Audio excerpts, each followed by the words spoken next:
All right. Just a reminder to the media, you can queue up questions by going to the participants tab. We are now joined by Chris Gabehart, crew chief of the race-winning number 11, FedEx Office Toyota. We'll go straight to questions, and we'll go to Jordan Bianchi with The Athletic. Chris, I have two questions for you. First question, looks loose wheel, it sounds like, on the 11 car. Was it just one single lug nut, or is there something more? Yeah, I wasn't at the car, so I don't know. As far as I know, it was just one. But again, I wasn't there when all that went down, so hard to say. Okay. Second question is, in a doubleheader weekend, how much time do you give yourself to celebrate the win and the accomplishment before turning your attention to tomorrow?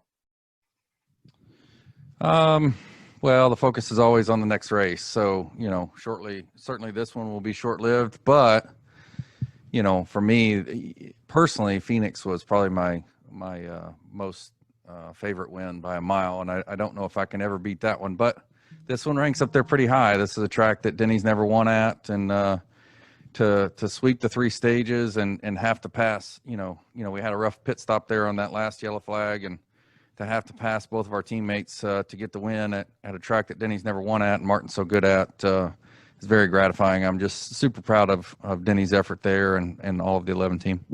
Sorry, one more question. Denny said that you sent a text message to him last night. You were pretty confident that you guys were going to win today. What made you so confident? Well, the last time we were here, we hit on a pretty good package with Denny and something that, he really liked the way the car drove. And, then they went and changed, made a small aero package change for us, actually huge. And, so I was fairly confident that, if we could get the balance back right, that the car, the package we hit on was something that we could still sort of transfer over to this aero package. And, it takes a lot of work to get it right, but, these guys nailed it, and he was still really happy with the car. So, fortunately I was able to live up to that because, I felt really good about it, but, he went out there and proved me right. Thank you. Next, we're going to go to Daryl Kinsey Jr.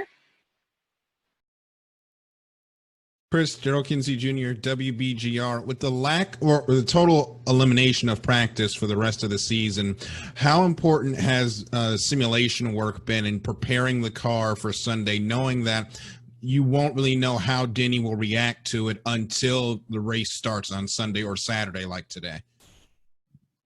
Yes, the question of the black art. It is vital, and will only continue to get more important. So yeah, so long as we're not practicing, you take Denny Hamlin out of it. What we have is great notes and a great chemistry and solid communication. So, we've developed an understanding of what he needs.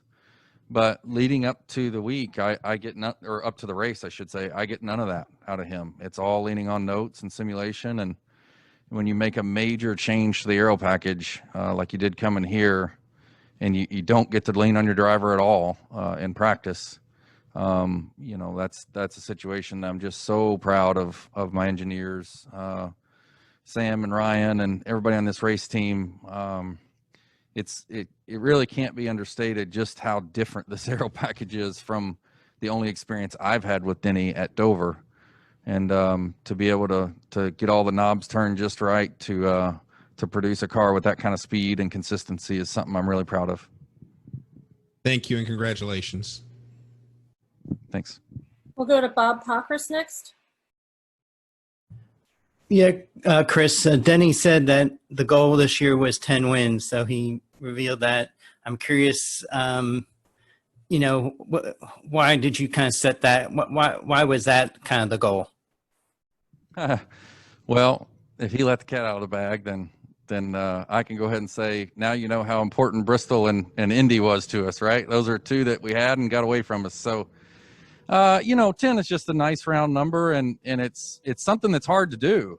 If you look back to the last time it was done, I'll let you look it up, Bob. I know how you love stats, but it has not been done anytime recently. And you look at the names of the guys on that list.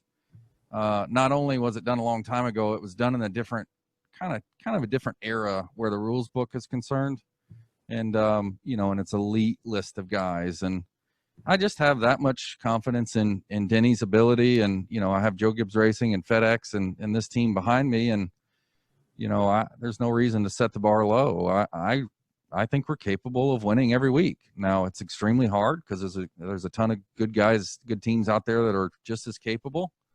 But for me, there's no reason to sugarcoat it. When you got all these resources behind you, why not set the bar for the moon? And that's what we've done. And it looks like, you have 35 playoff points. If you finish second in the standings, that would make it 45. 37, Bob. 37. What? Don't forget. Oh, 37. That's right, because you added 2. I count those. Sorry. It's been a long day, these double headers. Mess with my head. Are you close to what your goal was prior to the season for playoff points?